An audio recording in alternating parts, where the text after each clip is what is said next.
तो बच्चों, जिस दिन से ज्ञान प्राप्त हुआ, दास को तो एहसास हो गया था कि बात यूं की यूं है, बहुत गलत हो लिया, वहां बहुत गलती करी हमने। और फिर लड़की बाजी भी साहूकार थे, अपनी खूब भक्ति करने लग गया, औरों को समझाने लगा।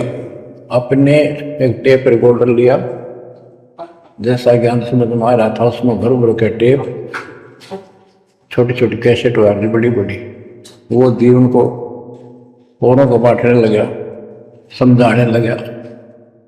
धीरे धीरे उनको नाम दिलाने लगा गुरु जी से।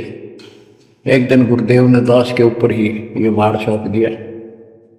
उन्हें देखा कि ये सच्चा सुच्चा है, सच्ची लगन है। उनके बहुत से साधु बने हुए थे, लाल कपड़े भी उनको दान किए हुए थे, पर परमात्मा की कृपा होती है, वही होनी होती है। तो अब परमात्मा अब भी कहते हैं, आ जाओ मेरे बच्चों, या कभी सुखी नहीं हो सकते, अब भी संभल जाओ, अपने घर चलो, जहाँ कोई कष्ट नहीं, कोई दुख नहीं, कोई रोग नहीं, कोई शोक नहीं, किसी चीज का अभाव नहीं। समस्या ये है कि हमने स्वर्ग स्वर्ग सुन रखा था, स्वर्ग वो के देखा था, क्या आपने देख रखा हो स्वर्ग? सुना ही था, उसमें आ सकता थी वे स्वर्ग जावाएंगे, ये कर लिया स्वर्ग गया, स्वर्गवासी हो गया मृत्यु के बाद। तो यहाँ बड़ी भूल पड़ी हुई है। पहले तो सतगुरु मिलना मुश्किल, मिल जाए तो हम उस पर डटते नहीं, क्योंकि लोक वेद सुनाने वाले लाखों होते हैं और तत्व ज्ञान सुनाने वाला एक आध ही होता है। बच्चों, जब कबीर परमात्मा स्वयं आए थे 600 साल पहले, एक लीला की थी, कमल के फूल पर एक बालक रूप धारण करके सतलोक से आके विराजमान हुए। नीरू नीमानी संतान दुलाहा दंपतियों को उठा ले गए। परवरिश की लीला हुई। 5 साल की उम्र में बड़े बड़े विद्वानों के छक्के छुड़ा दिए, लेकिन वो मानने को तैयार नहीं थे। उनका ज्ञान की कति पोल खोल दी थी, वो तो हार मान जाते, लेकिन जनता अनपढ़ थी, अशिक्षित थी। कबीर साहब कहते थे, ये गलत बता रहे हैं, ये सब नकली है, ये गलत साधना बता रहे, इनसे कोई लाभ होने वाला नहीं है। और लेकिन वो बहका देते थे गुरुजन, मंडलेश्वर, ब्राह्मण पंडित, कि ये शूद्र है। शूद्र जाति के व्यक्ति को तो विद्या प्राप्त करने का अधिकार भी नहीं है। ये क्या जाने संस्कृत भाषा को, क्या जाने वेद और गीता को, ये कैसे समझा पुराणों को, झूठ बोलता सारी। बच्चों, ये सारी समस्या यहाँ खड़ी खड़ी थी और हमने मान लिया, बिल्कुल मान लिया, बात भी सही है। हम कौन सा आधार बनावा कबीर जी को भगवान मानने का, समझने का कि सचमुच ये भगवान है, जबकि इतने सुख दिए थे, इतने सुख दिए थे कि हम सोच भी नहीं सकते। आन उपासना कर करके थक चुके थे, तो भी लाभ नहीं होता। हमने फिर भी ये एहसास हुआ कि सच्चे सचमुच भगवान होगा। हमने वो जुलाहा और दानक दिखाई दिया था, शूद्र जाति, अनपढ़, बस इतना मान लिया कि इसमें कोई शक्ति है थोड़ी बहुत, जिससे हमें राहत मिल रही। मुर्दे तक जिंदा किया, गंगा के अंदर डाले, डूबे नहीं। हाथी मारने आया, देख कर भाग गया, भगवान ने शेर रूप दिखा दिया। फिर भी वो विरोधी दुश्मन जनता के झूठे गुरु अफवाह फैला देते थे, यू जादू तंत्र जाना है, इसे हाथी बजा दिया। मुद्दे जी लेकर दे सर, जादूगर नहीं कर देता, जादूगर तो वही बकवाद करके हटपट करता है, मार नहीं सकता वो सिर्फ हाथों की सफाई ऐसे करता है। और परमात्मा को तो दूसरे के मारे हुए को जिंदा किया उसने। लेकिन हमें शिक्षा नहीं थी, सदग्रंथों से हम परिचित नहीं थे, जिस कारण से यह बात अभी तक उलझी रही। एक समय रामानंद जी का बोलबाला बहुत हो गया था, क्योंकि वो वैष्णव परंपरा के मार्गदर्शक उपदेशी यानी गुरु थे, प्रचारक थे। और ये वैष्णव नाथ गिरिपुरी, वैष्णव विष्णु जी के उपासक हैं, गिरिपुरी नाथ हैं, ये शिव जी के उपासक हैं। ये भी अपनी अपनी क्रिया को उत्तम मानते हैं, दूसरों को ठीक नहीं मानते। गोरखनाथ अब भी कहते गोरखनाथ तो बहुत पहले पैदा हुआ था, बिल्कुल, लेकिन ये सूक्ष्म रूप में कभी भी शरीर धारण करके कहीं आकर खड़े हो जाते हैं, लेकिन वो ज्यादा वहां रह नहीं सकते, अस्थायी होते हैं। तो गोरखनाथ जी आए, उनको बताया वहां के नाथ पंथियों ने कि वैष्णव धर्म फैलता जा रहा है, हमारे नाथ धर्म सिकुड़ता जा रहा है। तो गोरखनाथ ने कहा कि बोल दो उस रामानंद को, उस दिन गोष्ठी करेंगे, जो हार जाएगा वो जीतने वाले का शिष्य बनेगा और सारे शिष्यों को भी साथ उससे दीक्षा दिलाएंगे। तो रामानंद जी को पता था ये सिद्धि दिखाएगा, लोग ताड़ी पीटेंगे, हम हार जाएंगे तो इसको विजयी मान लेंगे, इसलिए वो छुप गए, नहीं जाना चाहते थे। तब कबीर साहब बोले गुरुदेव हार जीत तो है करे, दो पहलवान कुश्ती लड़ेंगे, चलो देखते हैं, जो होगा देखी जाए। रामानंद जी मान गए कि ये तैयार हो लिया तो कोई दिक्कत आने की।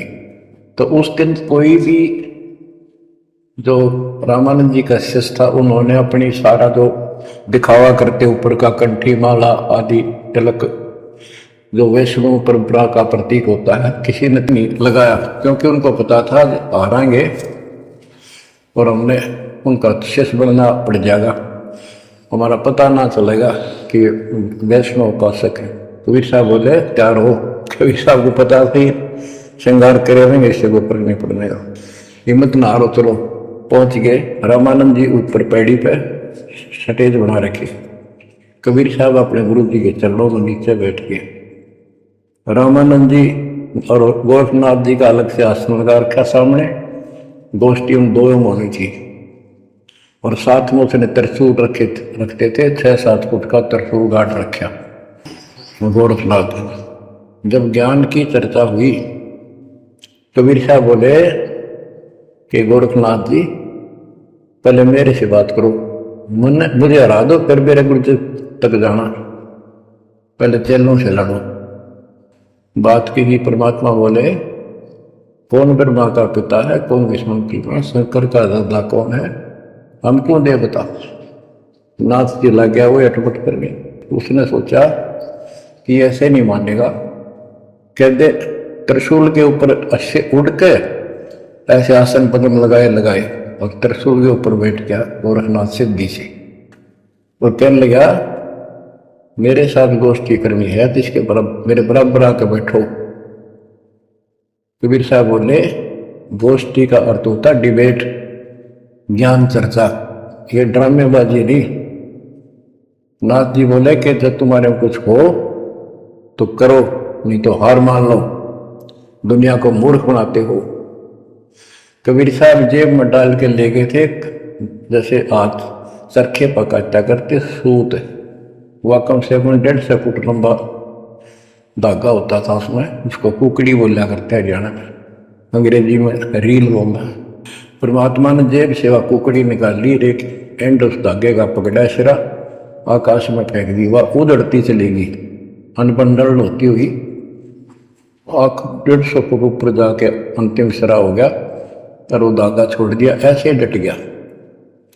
परमात्मा वहां से उठे और ऊपर धागे के ऊपरले सिरे बजा के विराजमान हो गए, आसन पद्म लगा के। कबीर साहब बोले गोरखनाथ जी आ जाओ, फिर यहाँ बराबर में बैठो, यहाँ गोष्ठी करेंगे। गोरखनाथ भी पूर्ण सिद्धि से युक्त मान लेता अपने आप को, वहां से उड़ने की कोशिश की, त्रिशूल से थोड़ा सा उठा, फिर जमीन पर गदड़ देशी पड़ गया, जैसे उसका सत निकल गया। आकाश में उड़न की तो बात छोड़, उठन की हिम्मत नहीं रही उसकी। तब समझ गया कि ये सामान्य संत नहीं, भक्त नहीं। तो बोले नीचे आओ महाराज, आप जीत गए, मार गए। फिर भी जो मन पापी मानता नहीं, कहने लगे एक परीक्षा और दूंगा, कि चलो गंगा के किनारे पहुंच गए, थोड़ी दूरी पे थे, कि मैं इसमें छुपूंगा, मुझे खोज देना। गोरखनाथ बोले, परमात्मा बोले भैया भी कसर काट ले, दरिया में कूद गए और मछली बन गया गोरखनाथ। परमात्मा ने उसको पकड़ के और पटड़ी पर धर दिया, गोरखनाथ बना दिया। तब पैर पकड़ लिए। फिर उससे पूछा, हे मालिक, हे भगवान, आप कौन शक्ति हो, कहां से आए हो? मेरे सामने टिकने वाला आज पृथ्वी पर कोई नहीं। परमात्मा बताने लगे, अवधू अविगत से चल आया रे मेरा, वेद मर्म ना पाया। ना मेरा जन्म न गर्भ बसेरा, बालक बन दिखलाया। काशी शहर जल कमल बडेरा, तहां दुलाहे न पाया। काशी शहर जल कमल बडेरा, तहां दुलाहे न पाया। मात पिता मेरे कछु नाही, ना मेरे घर दासी। जुल्ला का सुत आने कहाया, जगत करे मेरी हासी। जुल्ला का सुत आने कहाया, जगत करे मेरी हासी। अवधू अवगत से चल आया रे मेरा, वेद मर्म ना पाया। 5 तत्व का धड़ नहीं मेरे, जानू ज्ञान अपारा। सत्य स्वरूपी नाम साहिब का, होवे नाम हमारा। सत्य स्वरूपी असली नाम सत कबीर है मालिक का, और उसी नाम से मैं आज प्रगट हूं। सत्य स्वरूपी नाम साहिब का, होवे नाम हमारा। अदरदीप भंवर गुफा में तहनिज वस्तु सारा। अदरदीप सबसे ऊपर आखिर वाले लोक में प्रवेश होने के लिए भंवर गुफा है। वहां पर है वो सार वस्तु, सतलोक, सतपुरुष। अदरदीप गगन गुफा में तहनिज वस्तु सारा। तेरा ज्योत स्वरूपी अलख निरंजन, धरता ध्यान हमारा। तेरा ज्योत स्वरूपी अलख निरंजन, धरता ध्यान हमारा। 8 मास लहू ना मेरे, जाने सतनाम उपासी। कारण तरण अभय पद दाता, मैं हूं कबीर अविनाश। कारण तरण अभय पद दाता, मैं हूं कबीर अविनाश। बच्चों, ये नाथ परंपरा के शिव जी के उपासक होते हैं और सभी को भ्रम होता है भगवान फिर भी कोई और है। ये अलख निरंजन का नारा लगाते जैसे हम सत्साई बोलते हैं। धनाना गांव में भी ऐसा एक नाथों का डेरा है। एक बाबा आटा मांगने आया करता, आते अलख निरंजन बोला करता। ये जाप काल का करे और रिलेट हो है। तब गोरखनाथ जी को समझाया। गोरखनाथ ने एक पहाड़ को सोने का बना दिया और वो टन पत्थर सोना बना दिया और छू मंत्र बहुत जानता था। कबीर साहब बोले, ये गोरखनाथ सिद्धि में बोला पर टूने टामण अंड खुदा। ये जंतर मंत्र योग निभाई, काल चक्र जम दोरा खाई। भरम भक्ति ना भूलो भाई, तुम हो जम की प्रतिमाई। आजा गोरख शरण मारी, हम तारे नर और नारी। गोरखनाथ में सब उनका गुरुआ। गोरखनाथ बोले, तेरा वचन में लागे कड़वा। कबीर साहब बोले, कड़वा लगे सो मीठा हुई, हमारी बात समझ ले कोई। हमारा ज्ञान समझ। बच्चों, परमात्मा कहते तेरा ज्योत स्वरूपी अलख निरंजन, धरता ध्यान हमारा। वो भी मेरी भक्ति करता है। और गीता जाए 18 श्लोक 64 में कहा है, मेरा वो इष्ट है। तो फर में दे के 62 श्लोक में कहा है, अर्जुन तो सर्वभाव से उस परमेश्वर की शरण हो जा। और गीता का ज्ञान इस काल ब्रह्म ने श्री कृष्ण में प्रवेश करके बोला था। तो कहते हैं तेरा ज्योत स्वरूपी अलख निरंजन धरता ध्यान हमारा, तेरा ज्योत स्वरूपी अलख निरंजन धरता ध्यान हमारा। बच्चों, संत गरीबदास जी ने इन नकली गुरुओं की गलत साधनाओं को कैसे व्याख्यान किया है इनका कि सब गलत कर रहे। कौन कौन? अथ सट दर्शन घमोड़ बैदा, सट दर्शन सट बेस कहावे, बहु विधि धोंधो धार मचावे, तीर्थ व्रत करे तर बीता, वेद पुराण पढ़ते हैं गीता, यो भी बैदा है बैदे से भेद अलहदा, यो भी बैदा यानी बैदा मीन व्यर्थ बेकार साधना है। ये सठ दर्शन कौन कौन होते हैं? गिरी, पुरी, नाथ, कनपड़े, ये सन्यासी, वैष्णव, ये सारे सठ दर्शन कहलाते। 6 भेख हैं ये 6। सठ दर्शन सठ भेष कहावे, भवविद दोनों धार बचावे। एक ही साधना देखे तो आदमी कुर्बान हो जा। कोई खड़ा होगा तप है, कोई ऊपर में पैर कर रहा है, कोई केवल जल पीता है कुछ दिन, कोई झरने में बैठा है, कोई किसी तरह गलत साधना में जुटे हुए हैं।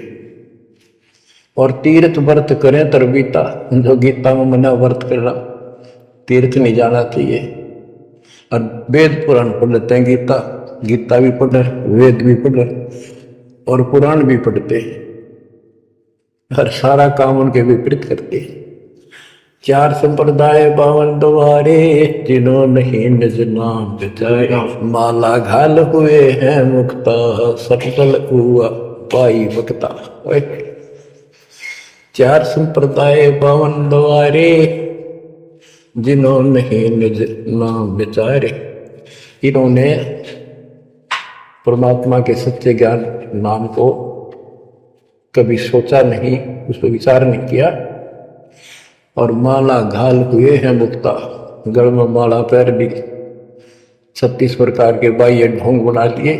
यो सट दल हुआ बाई भक्ता, ये सट दर्शनी, सट दल, ये 6 ग्रुप, ये सारे उवा बाई भक्ते, इनको कख भी पता नहीं अध्यात्म। बच्चों, अगर दास ने आपको इतना कुछ पहले ज्ञान ना सुनाया होता और आज ये बात बोलता, अब सारे उठ के चले जाते कि ये कैसे क्या कह रहा है। राज आपको घीसा गल है इन बातों का, सचमुच होता है। कति भगवान से कोसों दूर थे, कैसा जुल्म था हमारे साथ। ये तो दिखा सब धोखा आपके साथ, कति धोखा। कल न को हमारी मृत्यु हो गया धोखा है। यो शरीर फूक कर आंख बनानी पड़े और कोई चुप हो जा घर में, आंख खोल लो।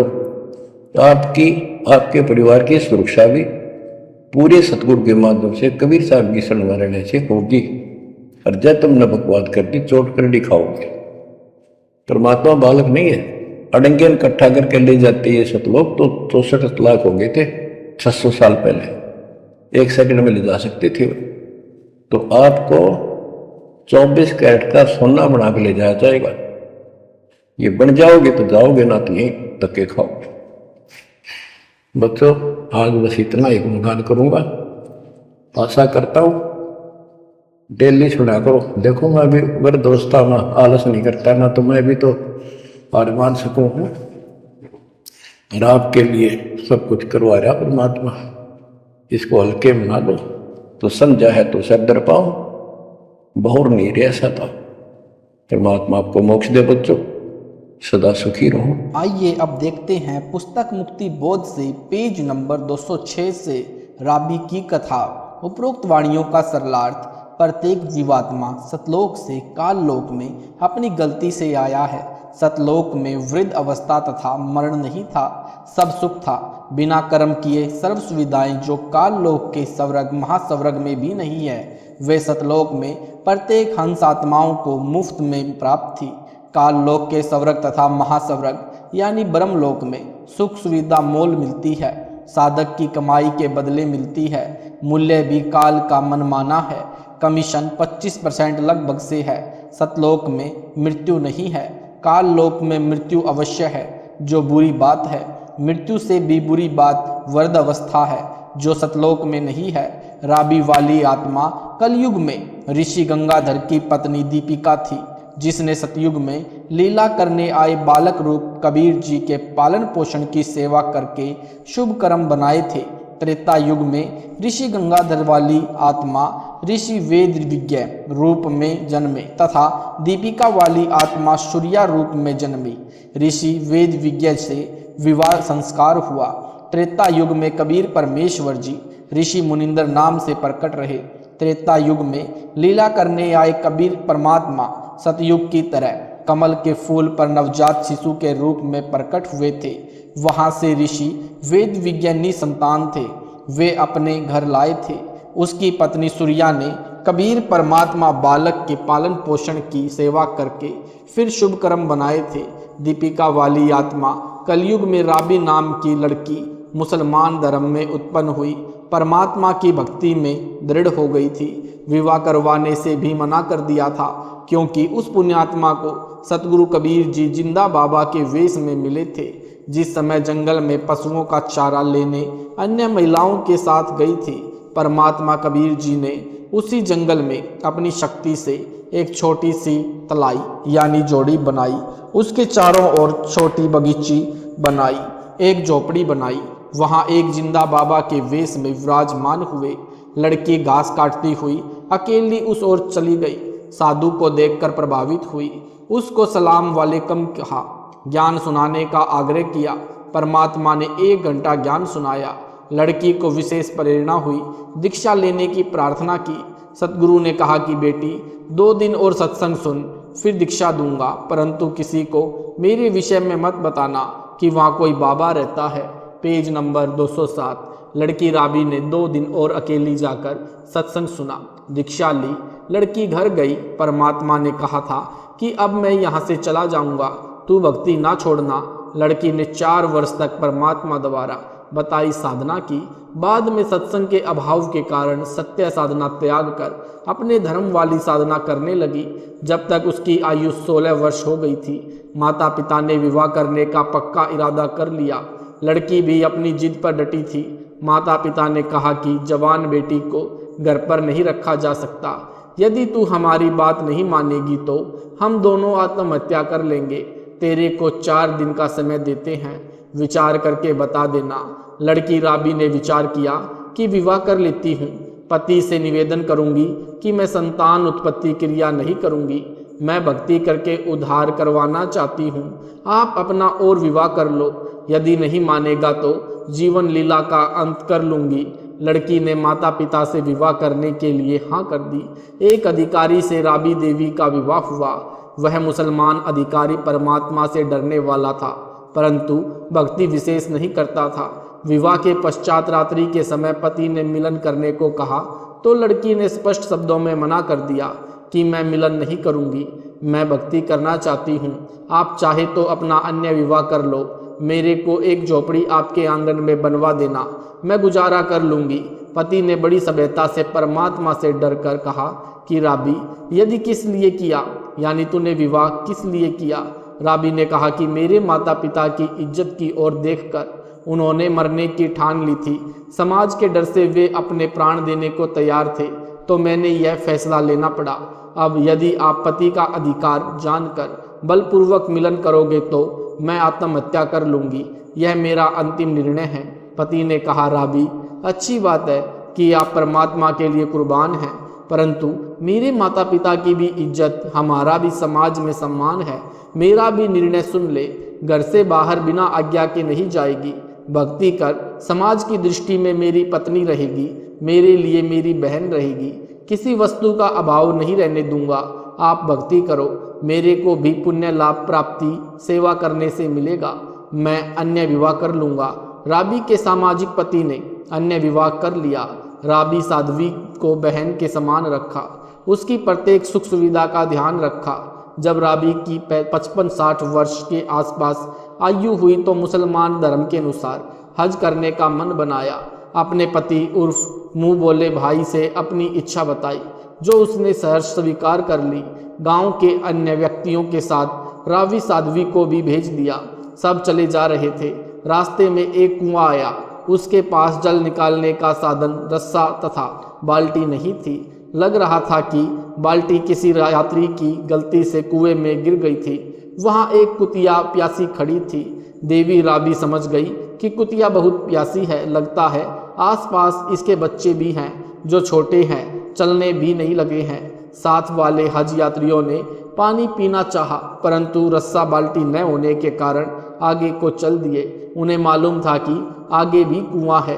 पेज नंबर 208, जो 1 कोस की दूरी पर था। हज यात्रियों के लिए स्थान स्थान पर कुएं बनवा रखे थे। साथी यात्री आगे बढ़ गए। उन्होंने राबी का ध्यान नहीं किया, क्योंकि वह रस्सा बाल्टी खोजने एक ओर गई थी। राबी को कोई साधन जल निकालने का नहीं मिला। दिल में दया थी, परमात्मा से डरने वाली थी, पिछले संस्कार प्रबल थे। राबी ने अपने सिर के केस उखाड़े, एक लंबी रस्सी बनाई, शरीर के कपड़े उतारे, रस्सी से बांधा और कुएं के जल में डुबोया और तुरंत बाहर निकाला। उन्हें निचोड़कर जल घड़े के टुकड़े में डाला, जो पहले ही कुएं के साथ रखा था। शायद जब रस्सी बाल्टी थी तो यात्री उस खिटरे में जल निकालते डालते थे। कुतिया तथा अन्य छोटे जानवर उसमें जल पीते थे। उसी आशा में कुतिया कुएं के पास राबिया के पैरों को छू रही थी, कभी कुएं पर झांक रही थी। कुतिया ने पेट भरकर जल पिया। राबी ने कपड़े निचोड़कर निकाले, जल से अपना खून धोया जो शरीर पर केस उखाड़ने से लगा था। कपड़े पहने यात्रा का प्रस्थान करने लगी तो 3 मंजिल की दूरी पर मक्का की मस्जिद थी। यानी 1 मंजिल 20 मील की होती है, 1 मील 3 किलोमीटर का होता है। मक्का यानी मस्जिद अपने स्थान से उड़कर कुएं के साथ लग गया। मक्का को देख राबी आश्चर्यचकित हो गई, जैसे सौपन होता है। राबी उस मक्का में प्रवेश कर गई। वह तो इसी उद्देश्य से आई थी। अब्राहिम अदम सुल्तान वाला जीव किसी अन्य मानव जीवन में मुसलमान धर्म में जन्मा था। वह भी मक्का में गया हुआ था। उसे सतगुरु कबीर जी मिले थे, तत्व ज्ञान समझाया था, दीक्षा दे रखी थी। अब्राहिम अन्य भोले भटके मानव को यथार्थ अध्यात्म ज्ञान समझाने के लिए प्रति वर्ष मक्का में जाता था। जब मक्का मस्जिद अपने स्थान से उड़ गया तो अन्य व्यक्तियों को अनहोनी की आशंका हुई। एक दूसरे से बातें करने लगे कि मक्का कहाँ गया। अल्लाह का कमाल है। अब्राहिम ने कहा कि एक रांड को लेने गया है। यह मक्का एक मुकाम है, यह तो मकान है। इसमें अन्य ने कोई विरोध नहीं किया। इतने में मक्का उड़कर आया, अपने यथास्थान पर स्थिर हो गया। पता चला कि एक पुण्यात्मा देवी राबी को लेने मक्का गया था, उसे बैठाकर ले आया। सब उस पुण्यात्मा को देखने लगे, उसकी भक्ति की सराहना करने लगे। अब्राहिम से प्रश्न किया कि आपने ऐसी पुण्यात्मा को अपशब्द किस लिए कहे, आपको पाप लगेगा। तब अब्राहिम ने बताया कि इस पुण्यात्मा को स्वयं अल्लाहु अकबर जिंदा बाबा के वेश में मिले थे। इसने दीक्षा लेकर केवल 4 वर्ष साधना की, फिर गलत साधना करने लगी है। उस साधना की शक्ति से इसमें ऐसा साहसिक कार्य करने की हिम्मत हुई। इसने एक कुतिया को कुएं से जल निकालकर पिलाने के लिए अपने सिर के बाल उखाड़कर रस्सी बनाई, कपड़े उतारकर उस रस्सी से बांधकर जल निकालकर रस्सी कुतिया की प्यास बुझाई, यानी उसके जीवन की रक्षा की। इसलिए अल्लाह अकबर ने यह करिश्मा किया है। जब राबी से पूछा गया तो यही बात बताई। जब राबी ने स्नान किया तो अब्राहिम सुल्तान अदम ने उस देवी की यानी मंगर कमर को मसला, यानी कमर पर लगा रक्त धोया। 1,80,000 पैगंबर हो चुके हैं। परमात्मा ने किसी के लिए चमत्कार नहीं किया। वे सब राबी के सामने बोने लगे, यानी छोटे लगे। राबी का जीवन पूरा करके अगला जन्म बांसुरिका नाम की लड़की गायिका हुई, जो धार्मिक भजन गाती थी। Page number 209। मक्का में हज के समय अपना शीश काट कर अर्पित कर दिया, प्राण त्याग दिए। मुसलमान धर्म के व्यक्ति मानते हैं कि यदि किसी का शरीर मक्का में पूरा हो जाता है तो वह सीधा स्वर्ग जाता है। राबी वाला जीव ने बांसुरी वाला शरीर मक्का में त्याग कर अगले जन्म में वेश्या का पाप में जीवन जिया। अगले जन्म यानी चौथे जन्म में कमाली का जीवन पाया, जो शेख तकी की बेटी के रूप में जन्मी। जब शेख तकी की लड़की 13 वर्ष की आयु की थी तब मृत्यु हो गई थी। उसका मानव जीवन का संस्कार शेष नहीं रहा था, पशु पक्षी जीवन मिलना था। परमात्मा कबीर जी ने उसको कब्र से निकलवा कर जीवित किया, आयु वृद्धि की, अपनी बेटी बनाकर परवरिश की, सत्य साधना की, दीक्षा देकर मुक्त किया। पारक के अंक की वाणी नंबर 60। गरीब मीराबाई पद मिली, सतगुरु पीर कबीर, दे छाता ल्यों लीन है, पाया नहीं शरीर। मीराबाई पहले ही कृष्ण जी की पूजा करती थी। एक दिन संत रविदास जी तथा परमात्मा कबीर जी का सत्संग सुना तो पता चला कि श्री कृष्ण जी नासवान है, समर्थ नविनाशी परमात्मा अन्य है। संत रविदास जी को गुरु बनाया, फिर अंत में कबीर जी को गुरु बनाया। तब मीराबाई जी का सत्य भक्ति बीज का बोया गया। मीराबाई की कथा। मीराबाई का जन्म राजपूत जाति में हुआ था। महिलाओं को घर से बाहर जाने पर प्रतिबंध था, परंतु मीराबाई ने किसी की परवाह नहीं की। फिर उसका विवाह राजा से हो गया। राणा जी धार्मिक विचार के थे। उसने मीरा को मंदिरों में जाने से नहीं रोका, अपितु लोक चर्चा से बचने के लिए मीरा जी के साथ 3-4 महिलाएं नौकरानी भेजने लगा, जिस कारण से सब ठीक चलता रहा। कुछ वर्ष पश्चात मीरा जी के पति की मृत्यु हो गई। देवर राजगद्दी पर बैठ गया। उसने कुल के लोगों के कहने से मीरा को मंदिर में जाने से मना किया, परंतु मीराबाई जी नहीं मानी, जिस कारण से राजा ने मीरा को मारने का षड्यंत्र रचा। विचार किया कि ऐसी युक्ति बनाई गई कि यह भी मर जाए और बदनामी भी न हो। राजा ने विचार किया कि इसे कैसे मारे। राजा ने कहा कि सपेरे यानी सपेरे एक ऐसा सर्प ला दे कि डिब्बे को खोलते ही खोलने वाले को डंक मारे और व्यक्ति मर जाए। ऐसा ही किया गया। राणा जी ने अपने लड़के का जन्मदिन मनाया।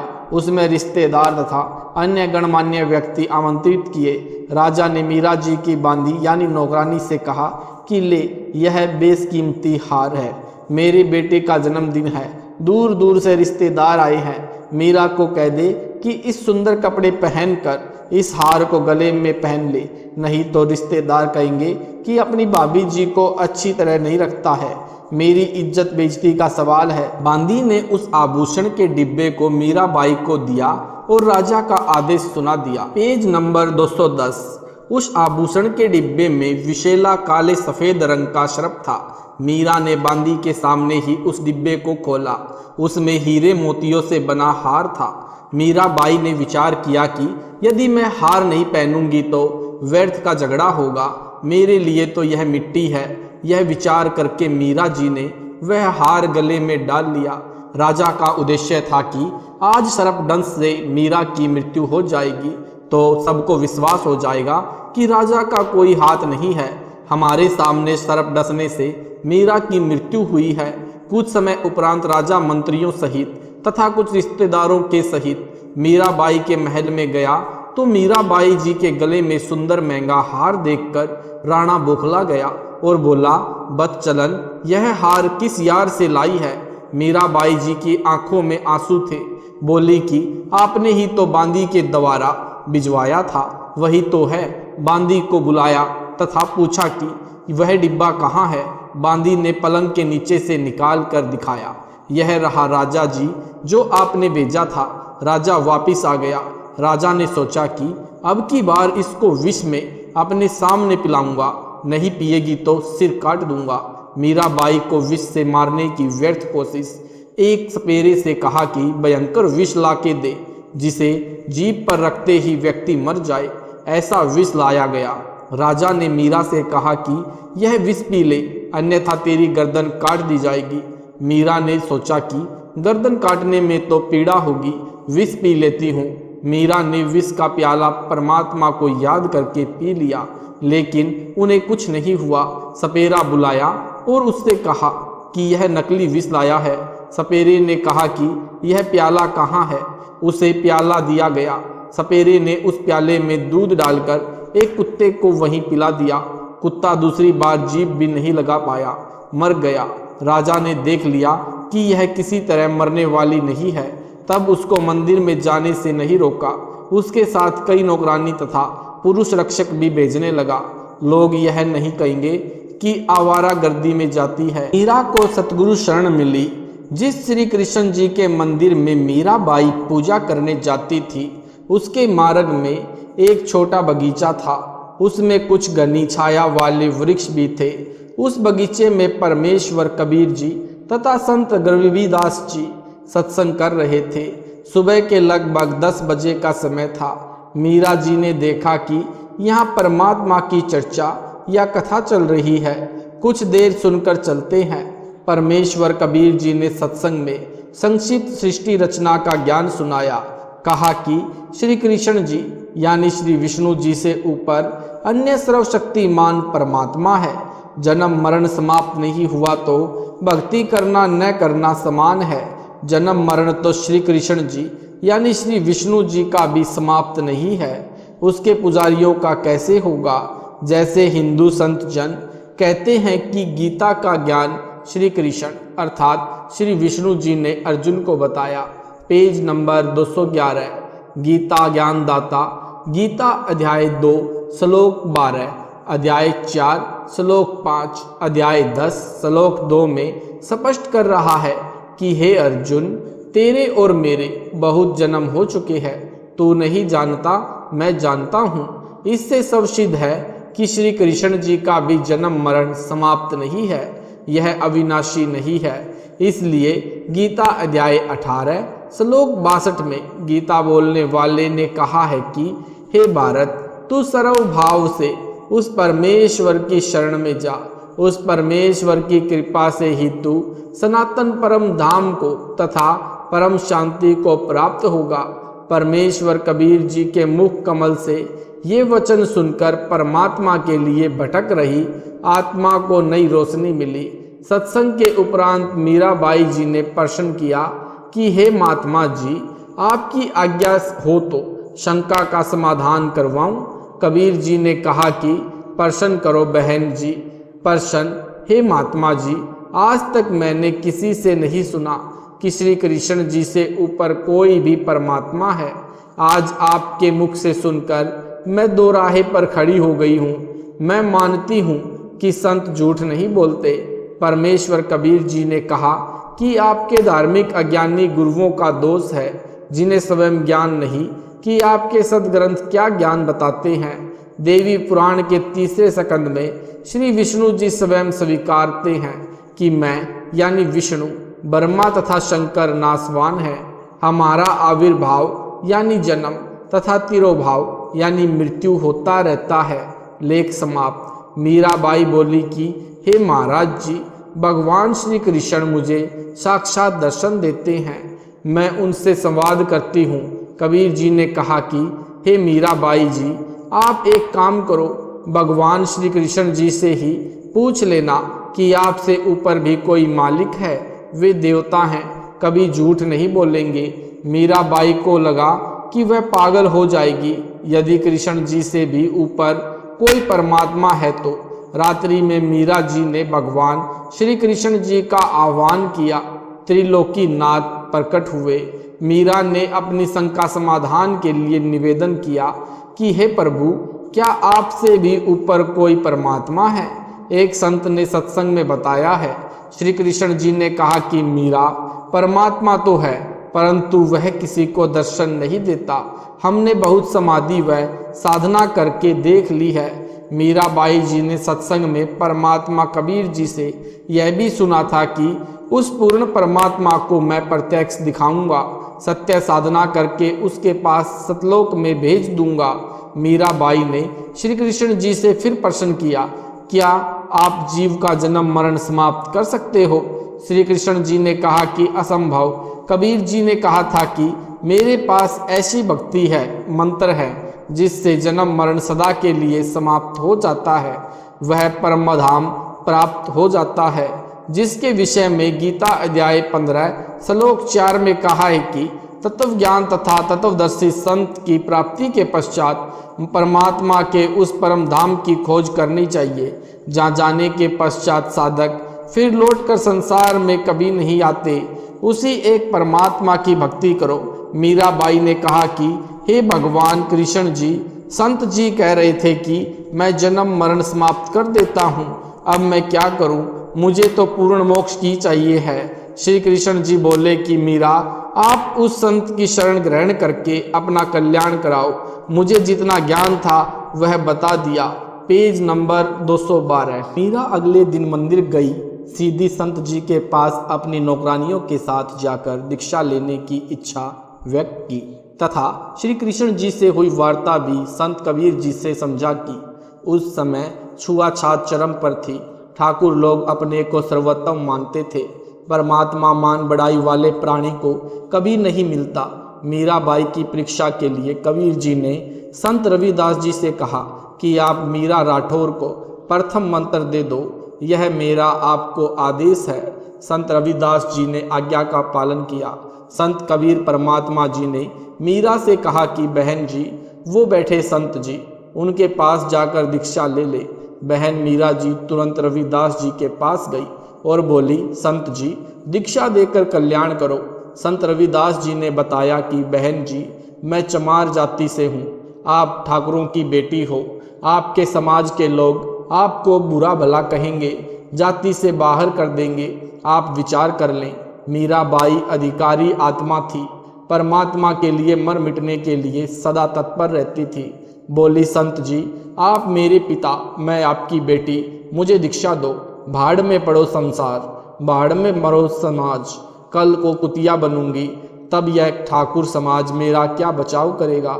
सत्संग में बड़े गुरुजी यानी कबीर जी ने बताया कि कबीर, कुल करनी के कारण हंस गया बिगोए, तब कुल क्या कर लेगा जब चार पांवों का होए। शब्दार्थ, कबीर परमेश्वर जी सहतरक कह रहे हैं कि हे भक्त यानी स्त्री या पुरुष, जो कुल परिवार व संसार की शर्म के कारण भक्ति नहीं करते, कहते हैं कि घर परिवार वाले व संसार के व्यक्ति मजाक करेंगे कि नाम दीक्षा लेकर दंडवत प्रणाम करते हो, अन्य देवी देवताओं की पूजा नहीं करते हो, श्राद्ध पिंडदान नहीं करते हो, तुम्हें शर्म आनी चाहिए। उन्होंने अपना मानव जीवन नष्ट कर लिया भक्ति न करने से। जब चार पैर के पशु यानी गधे, कुत्ते, सुअर, बैल आदि बनोगे, तब ये कुल व संसार के व्यक्ति क्या बचाव करेंगे। यदि भक्ति ने बचाव करना था वह की नहीं, इसलिए भक्ति करो। संत रविदास जी उठकर संत कबीर जी के पास गए और सब बात बताई। परमात्मा बोले कि देर ना कर, ले आत्मा को अपने पाले में। उसी समय संत रविदास जी ने बहन मीरा को प्रथम मंत्र केवल 5 नाम दिए, यानी ये 5 नाम शरीर में बने कमलों को खोलने वाले हैं, राधा स्वामी पंथ वाले नहीं हैं तथा न दामा खेड़ा वाले गद्दी से दिए जाने वाले हैं। उनसे भिन्न मोक्ष में सहयोगी मंत्र हैं। मीराबाई को बताया कि यह इनकी पूजा नहीं है, इनकी साधना है। इनके लोक में रहने के लिए, खाने पीने के लिए जो भक्ति धन चाहिए है वह इन मंत्रों से ही मिलता है। यहाँ का ऋण उतर जाता है, फिर मोक्ष के अधिकारी होते हैं। परमात्मा कबीर जी तथा संत रविदास जी वहाँ 1 महीना रुके।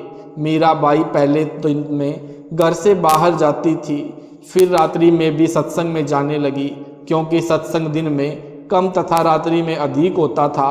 कोई दिन में समय निकाल लेता, कोई रात्रि में। मीरा के देवर राणा जी मीरा को रात्रि में घर से बाहर जाता देखकर जल बुन गए, परंतु मीरा को रोकना तूफान को रोकने के समान था। इसलिए राणा जी ने अपनी मौसी जी यानी मीरा की माता जी को बुलाया और मीरा को समझाने के लिए कहा कि इसने हमारी इज्जत का नाश कर दिया। बेटी माता की बात मान लेती है। मीरा की माता ने मीरा को समझाया। मीरा ने उसका तुरंत उत्तर दिया। शब्द पेज नंबर 213। सत्संग में जाना मीरा छोड़ दे, एवं आए मारी लोग करे तकरार। सत्संग में जाना मेरा ना छूटे री, चाहे जल के मरो संसार। थारे सत्संग के राह में ए आहे वापे रहते हैं काले नाग, कोई कोई नाग तने डस लेवे। जब गुरु मारे मेहर करेरी, आरी वो तो शरप गंडेवे बन जावे। थारे सत्संग के राह में आहे वापे रहते हैं बब्बर शेर, कोई कोई शेर तने खा लेवे। जब गुरुआ की मेहर फिरेरी, आरी वो तो शेरा के गिद्दड़ बन जावे। थारे सत्संग के बीच में आए वहाँ पे रहते हैं साधु संत, कोई कोई संत तना ले रमय, तेरी री मन में माता पाप हैरी, संत मेरे माँ बाप हैरी, आरी ये तो कर देंगे बेड़ा पार, वो तो जात चमार है इसमें मारी हार है, तेरे री लेखे माता चमार हैरी, मेरे सृजनहार हैरी, आरी वो तो मीरा के गुरु रविदास। शब्दार्थ, मीराबाई की माता ने कहा कि हे मीरा, तू सत्संग में जाना बंद कर दे, संसार के व्यक्ति हमारे विषय में गलत बातें करते हैं। मीरा ने कहा कि हे माता, मैं सत्संग में जाना बंद नहीं करूंगी, संसार भले ही ईर्ष्या की आग में जलकर मर जाए। माता ने मीरा को बह कराने के लिए बताया कि जिस रास्ते से तू रात्रि में सत्संग सुनने के लिए जाती है, उस रास्ते में सर्प तथा सिंह रहते हैं, वे तुझे मार देंगे। मीरा ने उत्तर दिया कि मेरे गुरुजी इतने समर्थ हैं, वे कृपा करेंगे तो सिंह तो गिद्दड़ की तरह व्यवहार करेंगे और सर्प ऐसे निष्क्रिय हो जाएंगे जैसे गंडे हुए प्राणी होते हैं, जो सर्प जैसे आकार के होते हैं परंतु 6 या 8 इंच के लंबे और आधा इंच गोलाई के मोटे होते हैं, वे डसते नहीं। मीरा की माता ने फिर कहा कि सत्संग सुनने वाले स्थान पर कुछ युवा भक्त पुरुष भी रहते हैं, कोई तेरे को कहीं ले जाएगा और गलत कार्य करेगा। मीरा ने उत्तर दिया कि हे माता, आपके मन में दोष है, इसलिए आपके मन में ऐसे विचार आए हैं। हे माता, वे संत व भक्त तो मेरे माता पिता के समान हैं, वे ऐसा गलत कार्य नहीं करते। मीरा की माता ने छुआछात के कारण मीरा को रोकना चाहा, कहा कि हे मीरा, तेरा गुरु रविदास तो अनुसूचित जाति का चमार है, इससे हम राजपूतों की बेइज्जती हो रही है, सत्संग में जाना बंद कर दे। मीरा ने कहा कि हे माता, आपके विचार से मेरे गुरुजी अनुसूचित जाति के चमार हैं, मेरे लिए तो मेरे परमात्मा है, मैं उनकी बेटी, वे मेरे पिता हैं, सत्संग में जाना बंद नहीं होगा। कुछ वर्ष के बाद अपने देवर के अत्याचारों से परेशान होकर घर त्याग कर वृंदावन में चली गई। वहाँ कबीर परमात्मा जी एक साधु के वेश में गए, ज्ञान चर्चा हुई। तब मीरा को ज्ञान हुआ कि अभी आगे की पढ़ाई शेष है, यानी केवल प्रथम मंत्र का जाप संत रविदास जी ने दे रखा था। परमात्मा कबीर जी ने सतनाम की दीक्षा दी। मीरा जी को वही रूप दिखाया जिस रूप में संत रविदास जी के साथ सत्संग में मिले थे। मीरा जी का फिर मानव जन्म अब वर्तमान के भक्ति युग में होगा। तीनों नाम की दीक्षा मिलेगी। मोक्ष उसकी मर्यादा पर निर्भर करेगा। Page number 214।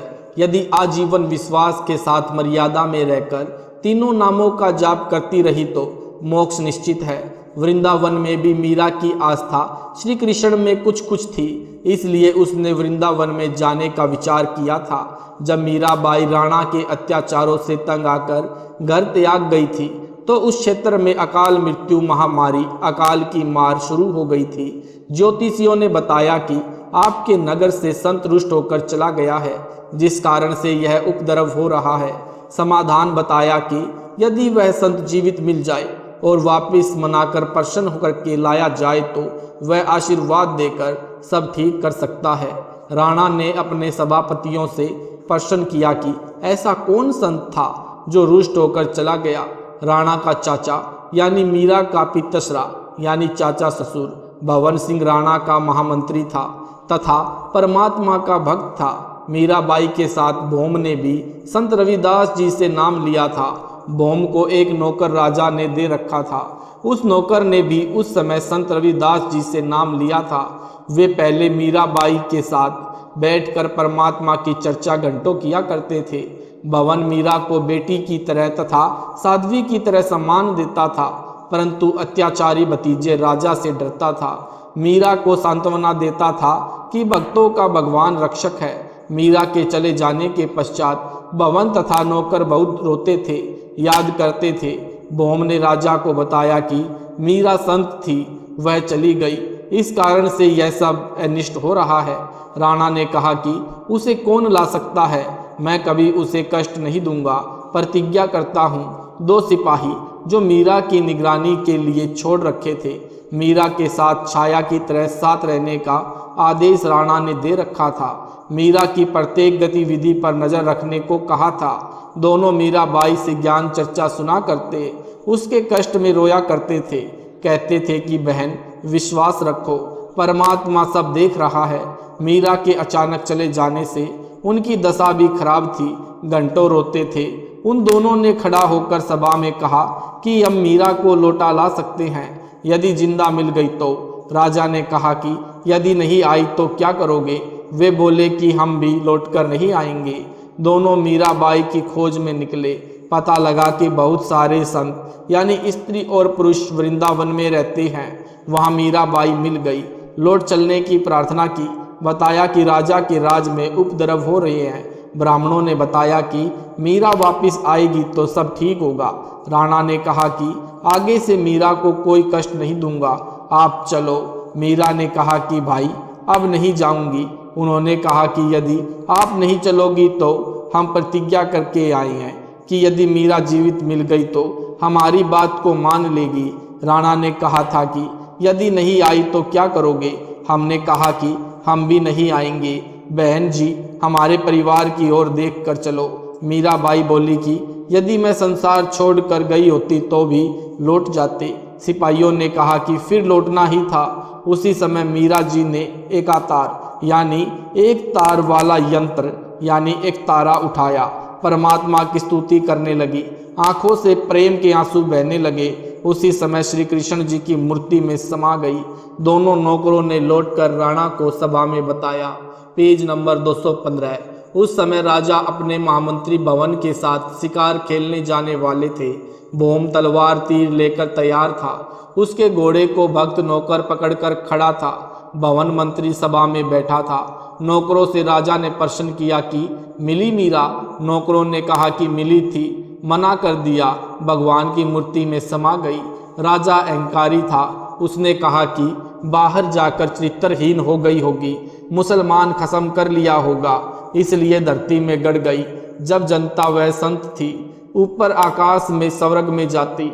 उस समय भवन भक्त खड़ा हुआ और बोला, हे अपराधी, उस देवी के लिए ऐसे कटे जले शब्द ना बोल।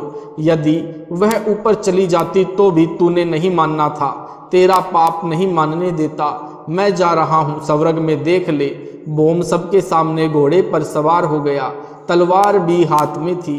घोड़ा यूं को उठने लगा तो नौकर रोने लगा कि मालिक, मैं कैसे अकेला इस अन्यायी के राज्य में रह सकूंगा, मुझे भी साथ ले चलो। यूं कहते कहते नौकर भक्त ने घोड़े की पूंछ पकड़ ली। वह भी घोड़े से लटका ऊपर चला दिया। घोड़े यानी जोड़े, जूते वह गुलाम यानी नौकर सहित भवन स्वर्ग गया। विशेष एक नित्यानंद जी महाराज गांव माजरा जिला रोहतक में जटेला तालाब पर साधना किया करते थे। जटेला तालाब 4 गांव की सीमा पर माजरा की सीमा में है। गांव में माजरा, बिगावा, बास, अचीना आदि आदि ये दादरी जिले के हैं। उनके विषय में कहा जाता है कि वे सहशरीर ऊपर गए हैं। वे श्री विष्णु जी के पुजारी थे। उनको ऊपर जाते किसी ने आंखों तो नहीं देखा, परंतु पूर्ण विश्वास यही है। संत गरीबदास जी स्पष्ट करना चाहते हैं कि श्री रामचंद्र के साथ सब अयोध्यावासी स्वर्ग गए थे। राजा हरिश्चंद्र के साथ काशीवासी सब स्वर्ग गए थे, परंतु जन्म मरण न तो श्री रामचंद्र का समाप्त हुआ। वे श्री कृष्ण रूप में जन्मे फिर मरे, न राजा हरिश्चंद्र का जन्म मरण समाप्त हुआ। वे 10वें अवतार के रूप में आगे जन्म लेंगे। करोड़ों व्यक्तियों को मारकर कोरे पाप इकट्ठा करके नरक में गिरेंगे।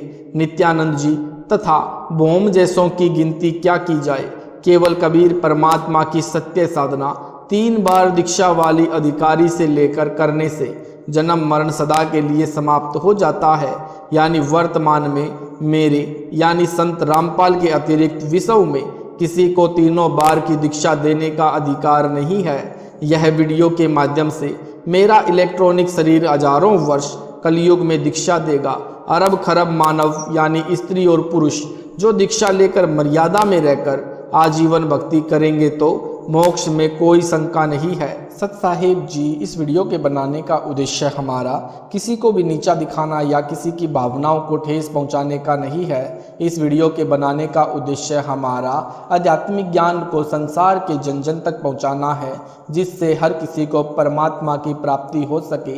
अगर आपको यह वीडियो अच्छा लगा है तो वीडियो को लाइक करें, शेयर करें, कमेंट करें। ऐसे ही वीडियो देखने के लिए यूट्यूब पर हमारे चैनल सतलोक इन संत रामपाल जी महाराज चैनल को सब्सक्राइब जरूर करें। सत साहिब जी, मिलते हैं अगली वीडियो के साथ।